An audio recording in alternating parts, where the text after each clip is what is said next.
Hello बच्चों, let's see the question and the question is application based question. तो question पढ़ लेते हैं पहले.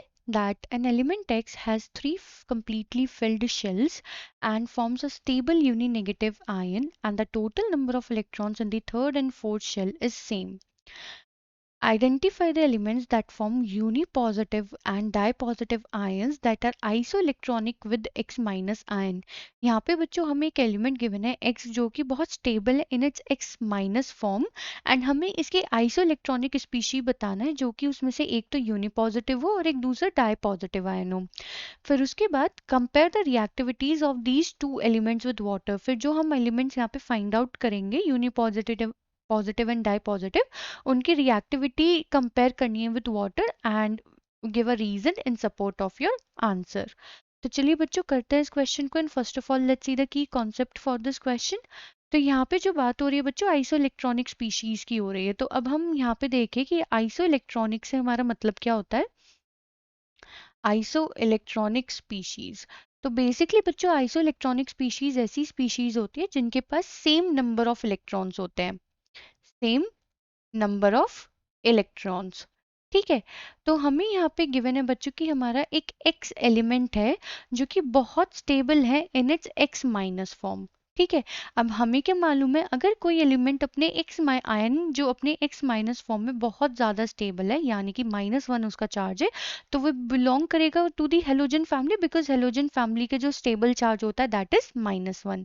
अब एज पर द क्वेश्चन हमें बोला गया है कि 3 कंप्लीटली फिल्ड शेल हैं उसके पास and third and fourth shell में सेम नंबर ऑफ इलेक्ट्रॉन्स हैं. तो ऐसा जो इलेक्ट्रॉनिक कॉन्फ़िगरेशन है वो है हमारे पास 2 8 18 18 एंड देन 7 क्योंकि हेलोजन फैमिली है तो लास्ट शेल में 7 इलेक्ट्रॉन्स होंगे. और जब इसने एक इलेक्ट्रॉन को एक्सेप्ट किया होगा यहाँ पे हम लिख लेते हैं कि जो ये E माइनस है इसे किससे रिप्रेजेंट कर रहा है इलेक्ट्रॉन को.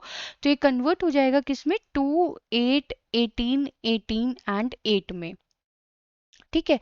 तो अब बच्चों यहाँ पे अगर हम देखें कितने नंबर ऑफ इलेक्ट्रॉन्स हो गए टोटल 54 इलेक्ट्रॉन्स क्योंकि हमें आइसो इलेक्ट्रॉनिक स्पीशी चाहिए किसके लिए एक्स माइनस के लिए. 54 इलेक्ट्रॉन्स हो गए यहाँ पे. ठीक है. अब बच्चों अगर हम चेक करें कि हमें जो आइसो इलेक्ट्रॉनिक स्पीशीज चाहिए एक तो होनी चाहिए यूनिपॉजिटिव एक होनी चाहिए डाइपॉजिटिव. तो 54 इलेक्ट्रॉन्स चाहिए हमें. यानी कि बच्चों एक स्पीशी में कितने इलेक्ट्रॉन होने चाहिए 55 इलेक्ट्रॉन जिससे वो अपना एक इलेक्ट्रॉन लूज करके कितने में कन्वर्ट हो जाए 54 में.